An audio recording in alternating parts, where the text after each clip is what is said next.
खानापूर शहरातील गांधीनगर येथील मंदिरात सुरेश बंदिवड्डर यांच्या खून प्रकरणाशी संबंधित 3 आरोपींना ताब्यात घेऊन चौकशी सुरू आहे, अशी माहिती जिल्हा पोलीस अधीक्षक डॉक्टर भीमाशंकर गुळेद यांनी दिली.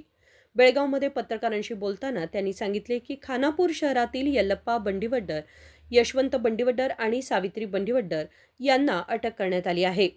मृत व्यक्तीच्या पत्नीशी आरोपींचे मैत्रीपूर्ण संबंध होते असा संशय निर्माण झाला होता. त्या पार्श्वभूमीवर गांधीनगरमधील मंदिरात राजीनामा पंचायत चालू असताना परस्परांमध्ये वाद वाढून भांडण झाले. या दरम्यान आरोपींनी सुरेश बंडिवड्डर याच्यावर चाकूने हल्ला केला. त्यांना तात्काळ रुग्णालयात दाखल करण्यात आलं, मात्र उपचारादरम्यान त्यांचा मृत्यू झाला. ನಿನ್ನೆ ದಿವಸ ಖಾನಾಪುರದಲ್ಲಿ ಸಂಜೆ ಸುಮಾರು 4 ಗಂಟೆಗೆ ನಮ್ಮ ಖಾನಾಪುರ ಪೊಲೀಸ್ ಠಾಣೆಗೆ ಮಾಹಿತಿ ಬರುತ್ತೆ. ಆ ಮಾಹಿತಿಯ ಪ್ರಕಾರ ಖಾನಾಪುರ ಪಟ್ಟಣದ ಗಾಂಧಿನಗರದ ಒಂದು ದೇವಸ್ಥಾನದಲ್ಲಿ ಒಬ್ಬ ವ್ಯಕ್ತಿಗೆ ಚಾಕುವಿನಿಂದ ಎರೆದಿದ್ದಾರೆ ಅಂತೇಳಿ ತಕ್ಷಣ ನಮ್ಮ ಪೊಲೀಸರು ಸ್ಥಳಕ್ಕೆ ಧಾವಿಸ್ತಾರೆ. ಅಲ್ಲಿ ಹೋಗಿ ನೋಡಿದಾಗ ಸ್ವಲ್ಪ ರಕ್ತ ಬಿದ್ದಿರುತ್ತೆ. ಆದರೆ ಅಲ್ಲಿ ಗಾಯಾಳಾಗಿರ್ತಕ್ಕಂಥ ಸುರೇಶ್ನನ್ನು ಹೆಚ್ಚಿನ ಚಿಕಿತ್ಸೆಗೆ ಆಲ್ರೆಡಿ ಬೆಳಗಾವಿಗೆ ಸ್ಥಳಾಂತರ ಮಾಡ್ತಾಯಿರ್ತಾರೆ. ಅಲ್ಲಿಂದ ನಮ್ಮ ಪೊಲೀಸರು ಇಲ್ಲಿ ಬೆಳಗಾವಿಗೆ ಬರ್ತಿರ್ತಾರೆ. ಮತ್ತು ಜೊತೆಗೆ ಹಲ್ಲೆಗೊಳಗಾಗಿರ್ತಕ್ಕಂಥ ಸುರೇಶನ ಕುಟುಂಬದವ್ರನ್ನ ಸಂಪರ್ಕಿಸಿದಾಗ ಅವರು ಇನ್ನೇನು ನಮಗೆ ಕಂಪ್ಲೇಂಟ್ ಕೊಡಬೇಕು ಅನ್ನೋ ಸಂದರ್ಭದಲ್ಲಿ ಹಲ್ಲೆಗೊಳಗಾಗಿರ್ತಕ್ಕಂಥ ಸುರೇಶ್ ಬಂಡಿವಡ್ಡರ್ ಚಿಕಿತ್ಸೆ ಫಲಿಸದೆ ಸಾವಿಗೀಡಾಗ್ತಾನೆ.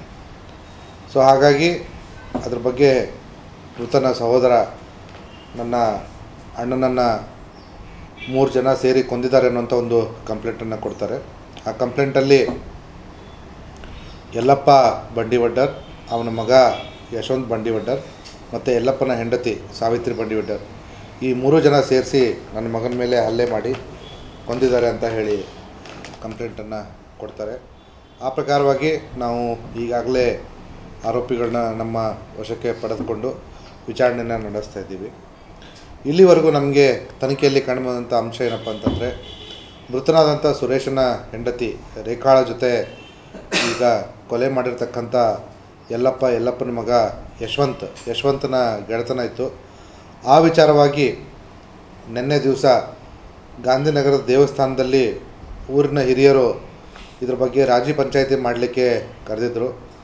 ಆ ಒಂದು ಸಂದರ್ಭದಲ್ಲಿ ಈ ಎರಡೂ ತಂಡಗಳ ನಡುವೆ ಸುರೇಶ್ ಬಂಡಿವಡ್ಡರು ಮತ್ತು ಯಲ್ಲಪ್ಪ ಬಂಡಿವಡ್ಡರ್ ಮಗ ಯಶವಂತ್ ಬಂಡಿವಡ್ಡರ್ ನಡುವೆ ವಾದ ವಿವಾದಗಳಾಗಬೇಕಾದ್ರೆ ನನ್ನ ಮಗನ ಮೇಲೆ ನೀವು ಸುಮ್ಮನೆ ಗೂಬೆ ಕೂರಿಸ್ತೀರಿ ಅಂತ ಹೇಳ್ಬಿಟ್ಟು ಯಲ್ಲಪ್ಪ ತನ್ನ ಹತ್ರ ಇದ್ದ ಚಾಕುವಿನಿಂದ ಅವ್ರ ಮೇಲೆ ಹಲ್ಲೆ ಮಾಡ್ತಾನೆ. ತುಂಬ ವಿದ್ರಾವಕ ಘಟನೆ ಆಗಿರ್ತಕ್ಕಂಥದ್ದು. ಪೂರ್ತಿ ಹೊಟ್ಟೆ ಒಳಗಿಂದ ಕರಳುಗಳು ಕೂಡ ಎಲ್ಲ ಹೊರಗಡೆ ಬಂದಿತ್ತು. ಹಾಗಾಗಿ ಸಾಕಷ್ಟು ರಕ್ತಸ್ರಾವ ಕೂಡ ಆಗಿತ್ತು. ಅದರಿಂದ ಅವನು ಸಾವನ್ನಪ್ಪಿದ್ದಾನೆ. ಈ ವಿಚಾರದಲ್ಲಿ ಈಗಾಗಲೇ ನಮ್ಮ ಪೊಲೀಸರು 3 ಜನರನ್ನು ವಶಕ್ಕೆ ಪಡೆದುಕೊಂಡು ತನಿಖೆಯನ್ನು ಮಾಡ್ತಾಯಿದ್ದಾರೆ.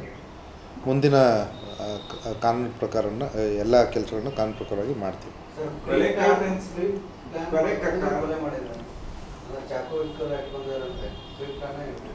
ಅವರು ರೈತರು, ಗದ್ದೆಯಲ್ಲಿ ಕೆಲಸ ಮಾಡೋರು. ಚಾಕುನ ಯಾಕೆ ಇಟ್ಕೊಂಡಿರ್ತಾರೆ ಅನ್ನೋದನ್ನು ಕೂಡ ನಾವು ವಿಚಾರಣೆ ಮಾಡ್ತಾಯಿದ್ದೀವಿ. ಪ್ರೀ ಪ್ಲ್ಯಾನ್ ಅನ್ನೋಕ್ಕಿಂತ ಇದರಲ್ಲಿ ನಮ್ಮ ಹತ್ರ ಒಂದಿಷ್ಟು ವಿಡಿಯೋ ನೋಡಿದ್ದೀವಿ. ಆ ಗಲಾಟೆ, ಆ ಉದ್ವೇಗ, ಆ ಗದ್ದಲದಲ್ಲಿ ಆಗಿರ್ತಕ್ಕಂಥದ್ದು. ಮತ್ತು ಇವರಿಗೆ ಈ ಸುರೇಶನಿಗೆ ತನ್ನ ಹೆಂಡತಿ ಅವನ ಜೊತೆ ಗೆಳೆತನ ಇದ್ದಿದ್ದಕ್ಕೆ ಈ ಗಲಾಟೆ ಆಗಿರ್ತಕ್ಕಂಥದ್ದು ನಮಗೆ ಮೇಲ್ನೋಟಕ್ಕೆ ಕಂಡು ಬಂದಿದೆ. ಅವನು ಸಿವಿಲ್ ಇಂಜಿನಿಯರ್ ಇಲ್ಲ, ಇವನು civil engineer. Suresh civil engineer. ಅವನು ಡ್ರೈವರ್, ಚಾಲಕನಾಗಿ ಕೆಲಸ ಮಾಡ್ತಾ ಇದ್ದ.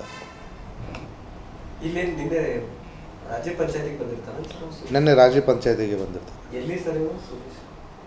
ಎಲ್ಲರೂ ಅದೇ ಗಾಂಧಿನಗರದಲ್ಲಿರ್ತಕ್ಕಂಥವ್ರೆ. ಸುರೇಶ್, ಯಲ್ಲಪ್ಪ ಎಲ್ಲ ಅಕ್ಕಪಕ್ಕದ ಮನೆಯವರು. ಇಲ್ಲ ಒಂದೇ ಜಾತಿಯವರು, ಬಟ್ ರಿಲೇಟಿವ್ಸ್. ಖಾನಾಪುರದಲ್ಲೇ ಇದ್ದವರು. ಹೌದು. ಅವನ ಹೆಂಡತಿ ರೇಖಾ ಕೊಪ್ಪಳದವಳು. ಅವಳು ಕೊಲೆ ಆದ ಟೈಮ್ನಾಗ ಎಲ್ಲಿದ್ಲು? ಅವಳು ಕೂಡ ಅಲ್ಲೇ ಇದ್ಲು. ಅವಳು ನಿನ್ನೆ ಮೊನ್ನೆ ದಿವಸ ಅವಳು ಮನೆ ಬಿಟ್ಟು ಹೋಗಿರ್ತಾಳೆ. ಸೊ ಆ ಸಂದರ್ಭದಲ್ಲಿ ಅವಳು ಇವನ ಜೊತೆನೇ ಹೋಗಿರ್ಬೋದು ಅನ್ನುವಂಥ ಒಂದು ಸಂದೇಹದ ಮೇಲೆ ಅವರು ತಮ್ಮಲ್ಲೇ ಮಾತಾಡ್ಕೊಂಡಿರ್ತಾರೆ. ಈ ಮನೆ ಬಿಟ್ಟು ಹೋಗೋದಂಥ ಹೆಂಡತಿ ಹೈದರಾಬಾದಲ್ಲಿ ಅವ್ರ ಅಣ್ಣ ಇರ್ತಾನೆ, ಅಲ್ಲಿ ಹೋಗಬೇಕು ಅಂತ ಹೇಳಿ ರೈಲ್ವೆ ಸ್ಟೇಷನ್ಗೆ ಹೋಗಿರ್ತಾಳೆ. ಸೊ ಅಲ್ಲಿಂದ ನಿನ್ನೆ ದಿವಸ ಕರ್ಕೊಂಡು ಬಂದಿರ್ತಾರೆ. ಕರ್ಕೊಂಬಂದಮೇಲೆ ಈ ವಿಚಾರವಾಗಿ ರಾಜ್ಯ ಪಂಚಾಯತಿ ಬಗ್ಗೆ ಮಾತಾಡಲಿಕ್ಕೆ ಅಲ್ಲಿ ದೇವಸ್ಥಾನದಲ್ಲಿ ಊರಿನ ಹಿರಿಯರು ಸೇರಿಕೊಂಡಿರ್ತಾರೆ. ಹಿಂದಿಂದ ಇನ್ನೂ ನಾವು ತನಿಖೆಯನ್ನು ಮಾಡ್ತಾಯಿದ್ದೀವಿ.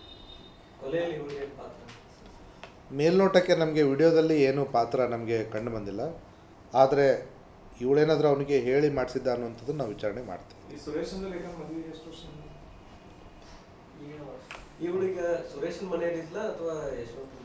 ನಿನ್ನೆ ದಿವಸ ರಾಜೀವ್ ಪಂಚಾಯತಿಗೆ ಹೋಗಬೇಕಾದ್ರೆ ಸುರೇಶನ ಮನೆಯಿಂದನೇ ಹೋಗಿದ್ದು.